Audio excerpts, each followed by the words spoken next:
moi, c'est Dr Doumbia Fatoumata Diallo. Je suis médecin généraliste spécialisé aussi en santé publique.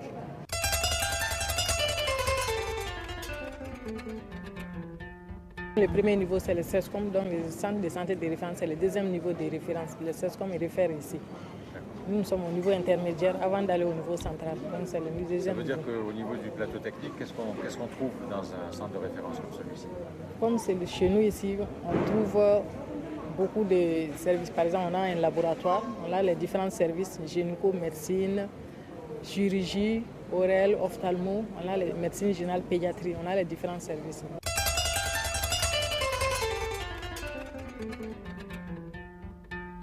Ici, à notre niveau ici, on a la numération formule sanguine, l'HBS, la goutte épaisse, le Vidal, le sérodiagnostic du Vidal, le CBU et la sérologie HIV aussi, on le fait. Ils ont peur de la stigmatisation, surtout du côté du VIH surtout. C'est la stigmatisation, ils ont peur d'être stigmatisés. Mais avec le temps, je pense que maintenant, là, ça fait quelques années. Au début, on a eu beaucoup de problèmes. Les gens refusaient, il y avait beaucoup de refus. Mais maintenant, ça va. On accepte, les femmes acceptent d'aller faire les analyses. Même actuellement en consultation, il y a même en dehors de la PTM, dans le cadre du VIH en général, les gens viennent chez nous au bureau. Ah, je suis venu, je vais faire mon test VIH. Chaque jour, on en rencontre. Maintenant, ça veut dire que les gens, la population commence à comprendre la nécessité de se faire dépister.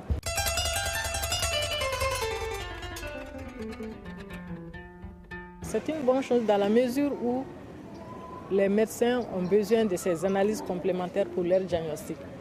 Mais des fois, on rencontre une résistance du côté des patients, pas parce qu'ils ne veulent pas, mais des fois parce qu'ils n'ont pas les moyens de payer les analyses là.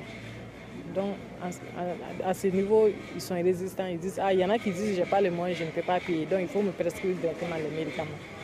Même aujourd'hui, on a rencontré des cas. On voulait faire des analyses, il dit qu'il n'a pas les moyens de payer ces analyses-là. Mais je pense que cette initiative est bonne. Ça permet aux gens de comprendre la nécessité de faire des investigations avant le traitement. La formation est très importante pour le plan de carrière de tout personnel de santé. Parce que si on ne se forme pas, on reste au même niveau, on n'est pas informé des avancées de la science. Donc chaque fois qu'on va se former, on sera au niveau de ce qui a été fait et de ce qui sera fait demain. Donc vraiment la formation est nécessaire pour un agent de santé. Bon, moi je souhaiterais continuer d'exercer ma fonction, surtout comme je me suis spécialisée dans la communauté. Me diriger toujours dans la communauté, venir en aide santé de la communauté. Vraiment, je voudrais m'investir toujours dans ce cadre-là.